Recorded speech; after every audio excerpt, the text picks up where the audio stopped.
Vous êtes là sur la glace ou sur votre bateau en pleine verticale. Le froid vous pique le visage. À côté de vous, un autre pêcheur sort un sandre, puis un autre, puis une perche.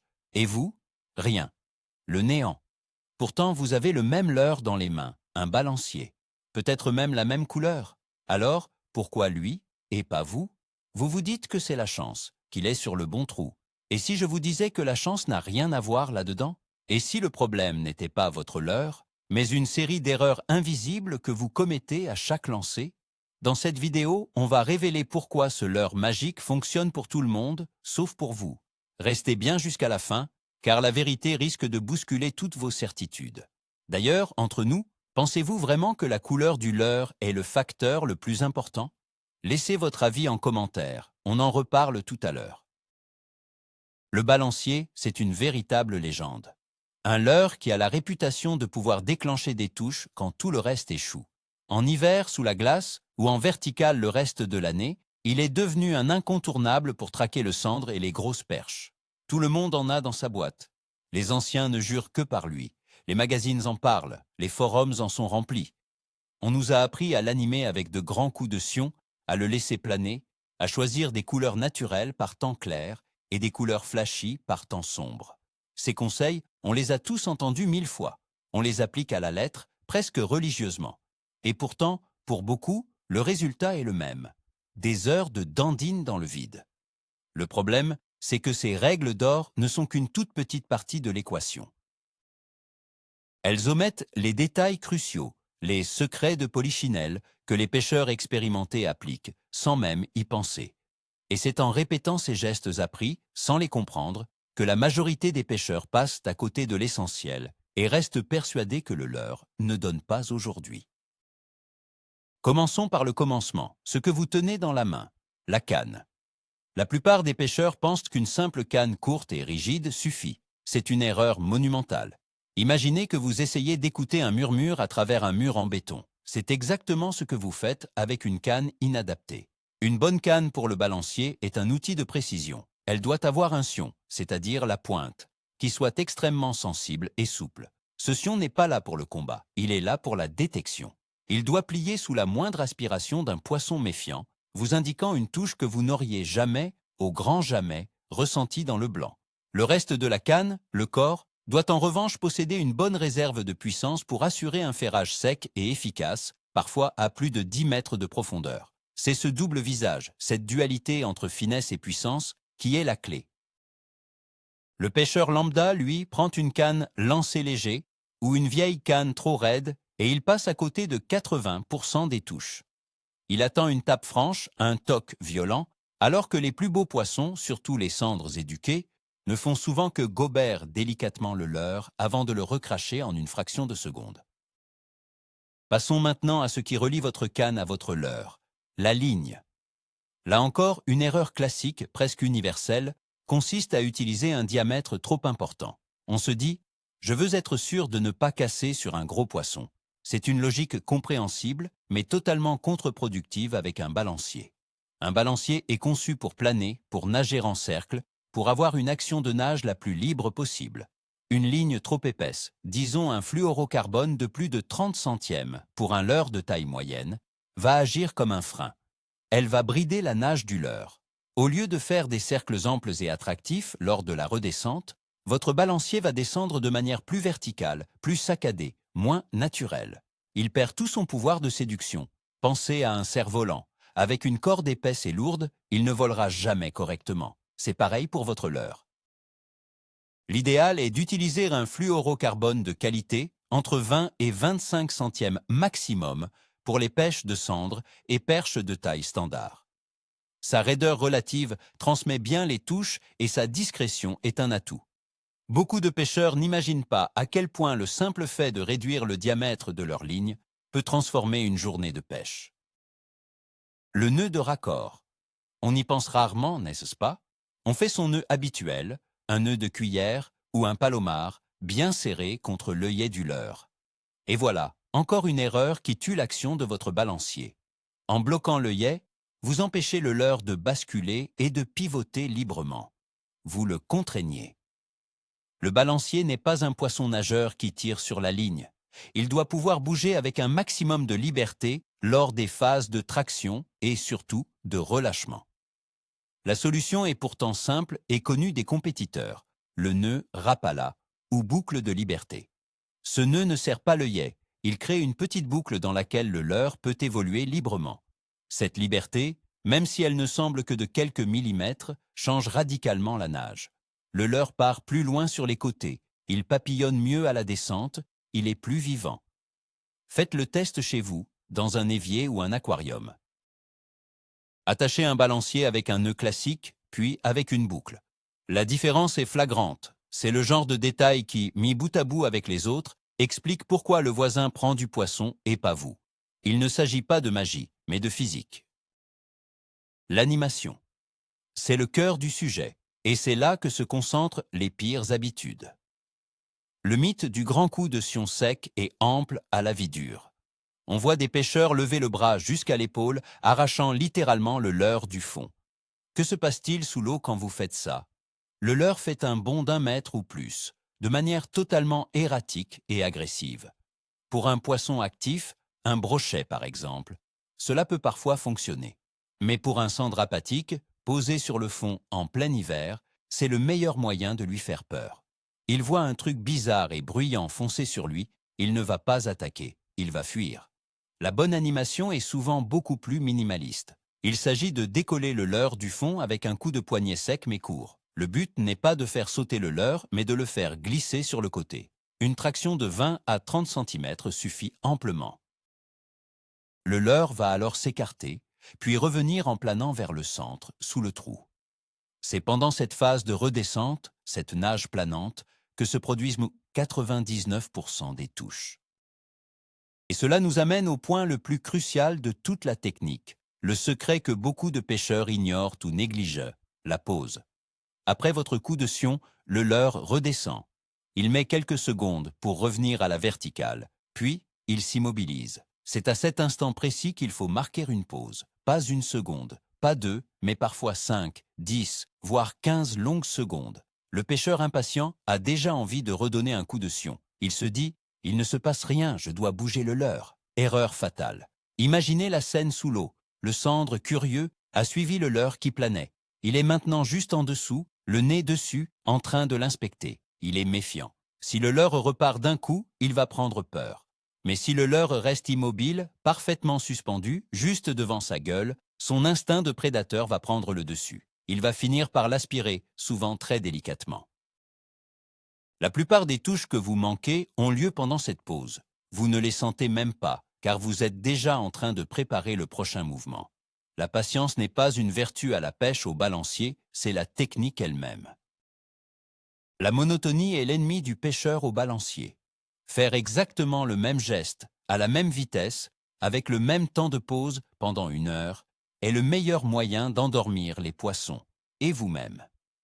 Les poissons, comme beaucoup de prédateurs, sont sensibles aux changements, aux ruptures de rythme. Si votre animation est trop mécanique, trop prévisible, ils s'en désintéressent.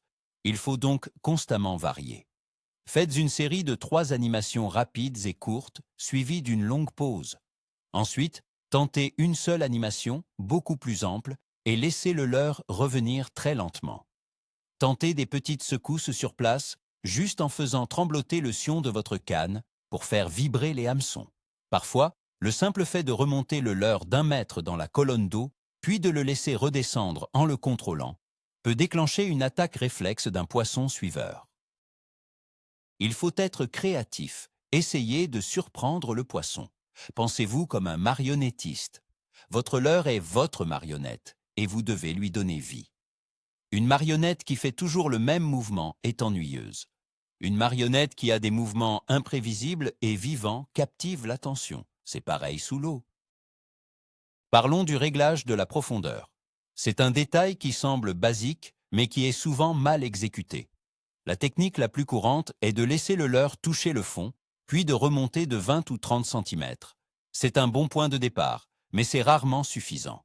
D'abord, qu'est-ce que le fond? Est-ce un fond de sable dur, de la vase, des herbiers? Si vous tapez constamment sur un fond dur, vous faites un bruit qui peut attirer, mais aussi alerter. Si vous vous enfoncez dans la vase, votre leurre sera moins visible. Il est crucial, à l'aide de votre échosondeur si vous en avez un, ou par le ressenti dans la canne, de comprendre la nature du fond. Ensuite, pêcher systématiquement à 30 cm du fond est une erreur. Les poissons ne sont pas toujours collés au substrat. Parfois, surtout les perches, ils peuvent être suspendus à 1 ou 2 mètres au-dessus. Il est donc essentiel d'explorer la colonne d'eau. Passez quelques minutes à pêcher près du fond, puis remontez d'1 mètre. Restez-y un moment. Puis, encore 1 mètre. Beaucoup de pêcheurs sont surpris de prendre des cendres à mi-hauteur alors qu'ils auraient juré qu'ils étaient tous au fond. L'échosondeur. Pour certains, c'est de la triche. Pour d'autres, c'est un outil indispensable. Dans la pêche au balancier, c'est votre meilleur allié, mais il peut aussi être votre pire ennemi s'il est mal interprété. Le pêcheur débutant à l'échosondeur commet 2 erreurs. La première, il ne pêche que s'il voit un écho de poisson.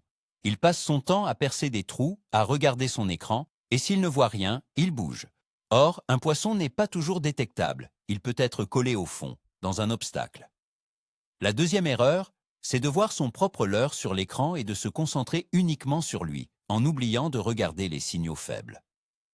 Un bon usage de l'échosondeur, c'est d'abord de l'utiliser pour comprendre la topographie.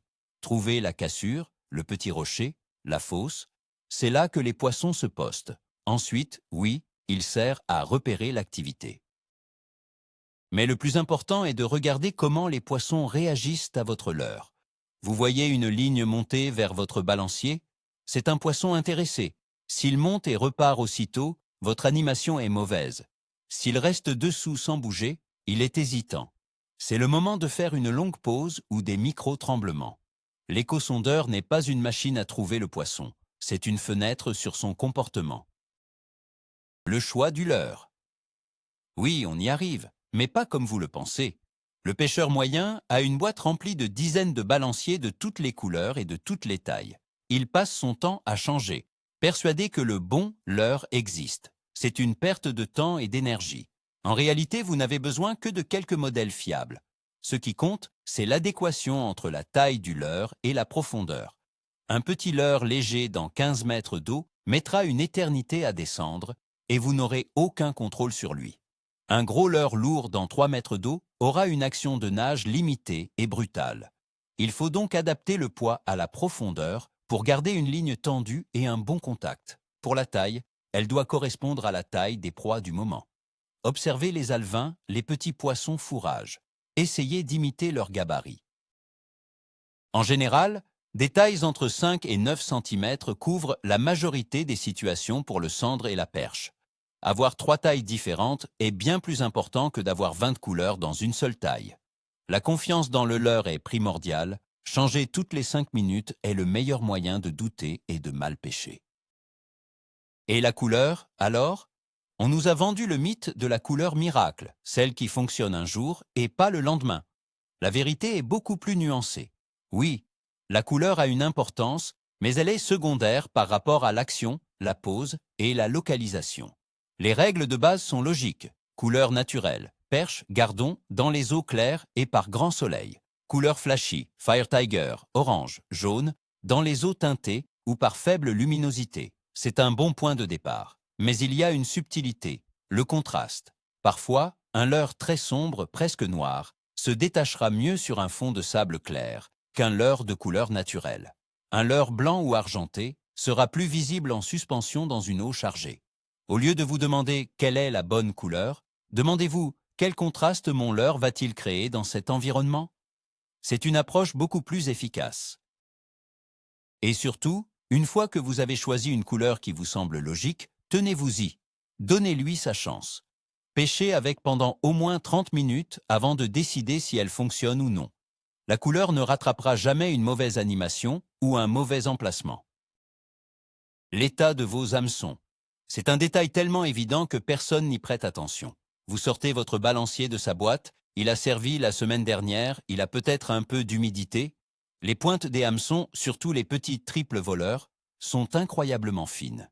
Un peu d'oxydation, un léger contact avec le fond rocheux, et elles perdent leur piquant. Vous pensez que votre hameçon pique parce qu'il s'accroche à votre doigt, Mais ce n'est pas le test ultime. Le vrai test, c'est l'ongle. La pointe de l'hameçon doit se planter dans votre ongle à la moindre pression, sans glisser. Si elle glisse, elle est émoussée. Et un hameçon émoussé, face à la gueule dure et osseuse d'un cendre, ne pénétrera pas. Vous aurez des touches ratées, des décrochés, des poissons qui n'ont pas bien pris. En réalité, c'est simplement votre hameçon qui n'a pas fait son travail. Avoir un petit affûteur à hameçon dans sa poche et vérifier ses pointes toutes les heures est une habitude qui change tout. Parfois, il faut simplement changer le triple voleur. C'est un petit investissement qui peut sauver votre journée de pêche. Pêcher avec des hameçons qui ne sont pas collants est un non-sens. Le bruit. On pêche souvent dans le silence, surtout sur la glace, et on pense être discret. Mais on oublie les vibrations qui se transmettent dans l'eau. Chaque pas lourd sur la glace, chaque objet qui tombe dans le bateau, chaque choc envoie des ondes de pression sous l'eau. Les poissons y sont extrêmement sensibles grâce à leurs lignes latérales. Ils ne savent pas si c'est un danger ou non, mais dans le doute, une activité suspecte en surface les incite à la méfiance. Ils peuvent arrêter de s'alimenter ou s'éloigner de la zone. C'est pourquoi vous verrez les pêcheurs expérimentés se déplacer à pas feutrés sur la glace, poser leur matériel doucement. En bateau, c'est la même chose. Évitez de faire tomber des pinces sur le plancher en aluminium, ne pas claquer les portes des coffres, c'est une discipline à acquérir. Vous pouvez avoir la meilleure technique du monde, si vous alertez tous les poissons dans un rayon de 20 mètres avant même d'avoir mis votre leurre à l'eau, vos chances sont considérablement réduites. La discrétion ne commence pas au bout de la ligne, elle commence dès votre arrivée sur le poste de pêche. L'importance de la mobilité. Le pêcheur qui ne prend rien a souvent tendance à s'obstiner. Il a choisi un trou ou un point GPS et il y reste pendant des heures, persuadé que ça va finir par mordre. C'est parfois vrai, mais c'est rarement la stratégie la plus payante. La pêche au balancier, surtout en hiver, est une pêche de prospection. Les poissons ne sont pas répartis uniformément. Ils sont concentrés sur des zones précises, une cassure, une tête de roche, un ancien lit de rivière. La clé est de les trouver. Si après 15 ou 21 minutes d'animation variée sur un poste, vous n'avez eu aucune touche, ni vu aucune activité à l'échosondeur, il est temps de bouger. Pas de 10 mètres. Parfois, se décaler de seulement 2 ou 3 mètres peut vous placer juste sur le bon spot. Il faut multiplier les trous, explorer les environs de la zone que vous jugez prometteuse. Un pêcheur qui bouge et qui pêche activement 5 minutes dans 10 trous différents a beaucoup plus de chances de trouver le poisson qu'un pêcheur qui reste 1 heure sur un seul trou. Soyez actif, soyez un chasseur, pas un cueilleur qui attend que le fruit lui tombe dans la main. L'angle de la ligne. C'est un point technique un peu plus avancé, surtout pour la pêche en bateau. Beaucoup de pêcheurs pratiquent à la verticale parfaite, avec le fil qui descend droit sous la canne. C'est efficace, mais ce n'est pas la seule façon de faire. Parfois, laisser une légère dérive au bateau ou pêcher avec un angle de 45 degrés peut être plus productif. Pourquoi? Parce que cela permet au balancier d'avoir une phase de nage encore plus longue et planante. Lorsque vous tirez, il monte et s'écarte, et au lieu de redescendre à la verticale, il va suivre la dérive du bateau en planant sur une plus grande distance. Il explore ainsi plus de terrain et présente une action différente, souvent très attractive pour les poissons suiveurs. Cela demande un peu plus de maîtrise pour garder le contact avec le leurre et sentir les touches, mais c'est une corde de plus à votre arc. Essayez de pêcher non pas juste sous vos pieds, mais légèrement en avant ou en arrière du bateau, peut parfois débloquer une situation difficile. C'est une façon de présenter le leurre d'une manière que les poissons voient moins souvent. Ne négligez pas les petits balanciers. Il y a une tendance, surtout chez les pêcheurs de cendres, à utiliser des leurres de plus en plus gros, en pensant « gros leurre, gros poisson ». C'est une vérité, mais elle n'est pas absolue. Il y a des jours où les poissons sont tatillons, où ils se nourrissent de toutes petites proies. Dans ces conditions, un balancier de 9 ou 10 cm peut leur paraître suspect, trop gros. Passer sur un modèle de 4 ou 5 cm, même si on vise le cendre, peut radicalement changer la donne. Ces petits leurres, animés avec une canne ultra sensible et une ligne très fine, ont une nage plus rapide et plus vibrante. Ils peuvent imiter à la perfection un alevin en panique et déclencher des attaques d'agressivité, même chez des poissons qui ne s'alimentent pas activement. C'est particulièrement vrai pour les grosses perches, qui sont souvent friandes de ces petites proies. Avoir dans sa boîte quelques nœuds miniatures et oser les utiliser même en plein hiver peut vous sauver d'une journée sans touche. Il faut savoir s'adapter à l'humeur du poisson et non essayer de lui imposer la nôtre. L'attractant, gadget ou réelle aide? Le débat est sans fin. Certains n'y croient pas du tout, d'autres en badigeonnent leur leurre à chaque lancer.